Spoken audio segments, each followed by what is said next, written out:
Pati murang bayad sa upa, bubuwisan na rin. Dagdag sa humahabang listahan ng pamalit sa mawawalang buwis pag binabaan ng income tax.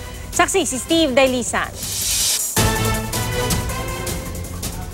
Malaking bagay sana sa nurse na si Kay kung mabawasan ng ikakaltas sa kanyang buwis. Pero hetong isasabay ng mga mambabatas bilang pambawi sa mababawas na koleksyon ng gobyerno dahil sa lower income tax. Ang exemption sa 12% VAT sa mga bayad sa upa ng mga bahay na mas mababa sa 10,000 pesos, tatanggalin na. Tatamaan si Patrosa na may inuupahang unit sa halagang 5,500 pesos kada buwan. Mahirap kasi sa amin po, hindi naman po sapat yung kinikita namin dun sa binabayad namin dito.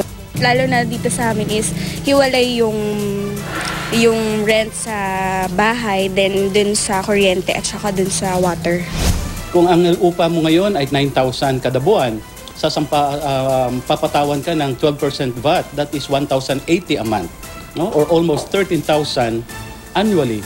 Sa ordinaryong mamamayan, yung 13,000 na yan ay that spells the difference between life and death.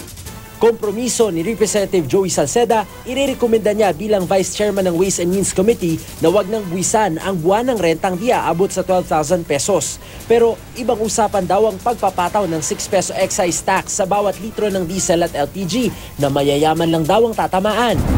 Sino ba ang nagkukonsumo ng petrolyo? Yung top 1%, their consumption is equal to the consumption of the lowest 50%.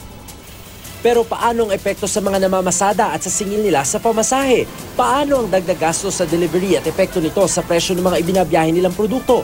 Pati raw LPG, magmamahal. Ang ibang kongresista nga, kanya-kanya ng panukalan ng dagdag buwis para pambawi sa lower income tax. May nag-isip na buwisan ng mga pagkaing sobra sa asin, mga pagkaing sobra sa asukal, pati VAT exemption ng NGCP na posibleng magpamahal sa kuryente.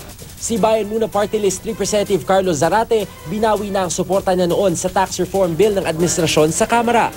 Pati mga kooperatiba, balak buwisan. Kaya nagbanta rin ng Party List Coalition na kinabibilangan ng mga kooperatiba na iaatras ang suporta sa tax reform bill na planong talakayin sa plenaryo ngayong linggo. Ako, si Steve Dailisan, ang inyong saksi.